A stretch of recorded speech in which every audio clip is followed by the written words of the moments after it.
Di peringkat Kerajaan Negeri Selangor, kita mempunyai dua dasar penting berkaitan wanita. Pertama adalah dasar wanita Selangor dan kedua adalah dasar ekonomi penjagaan. Puan-puan hari ini yang bekerja secara formal, tidak mungkin kita boleh keluar bekerja sekiranya anak-anak kecil kita yang berumur childcare, yang perlukan penjagaan kanak-kanak, tiada tempat yang selamat ataupun berkualiti untuk dijaga. Kita perlu hantar anak-anak ini ke pengasuh.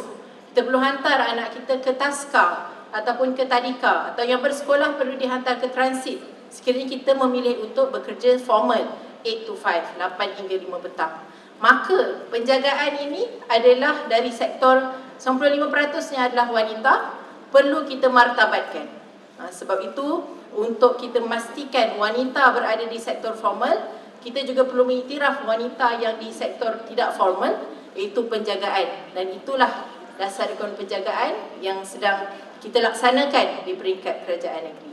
Kita perlu ingat wanita yang menyumbang kepada ekonomi mungkin di luar radar, mungkin tidak direkodkan, tiada payslip, tidak diangkat sebagai mereka yang menyumbang kepada ekonomi negeri. Tapi tanpa mereka, pastinya akan beri impak sosial dan kesejahteraan kepada masyarakat kita.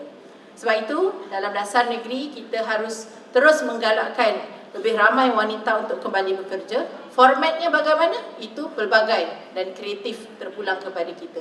Sama ada usahawan atas talian, mengusahakan melalui teknologi digital, ataupun kita upskilling, reskilling, supaya mereka lebih bersedia untuk perubahan ekonomi semasa. Maka kita usahakan usaha ini kita sama secara strategik, yang mana seperti pagi tadi kita baru memeterai kerjasama dengan pihak Taylor's University untuk satu program usahawan kepada wanita-wanita dari kategori B40 dalam satu program yang dinamakan Ibu Niaga. Dunia hari ini sedang menghadapi situasi yang tidak menentu. Dalam bulan Ramadan, kita dikejutkan dengan serangan dia dari pihak Amerika Syarikat di kawasan Timur Tengah dengan Iran yang masih berlanjutan, dan kita juga akan terkesan.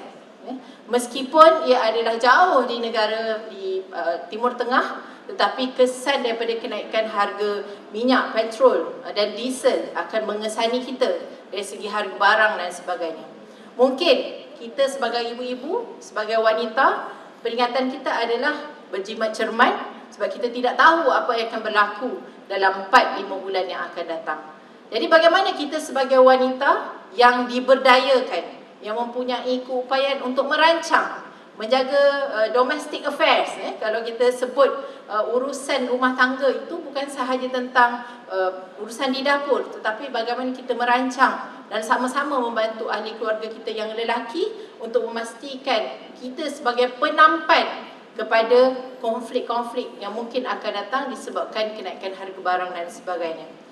Malah dalam kita melihat cabaran yang paling besar ketika COVID-19,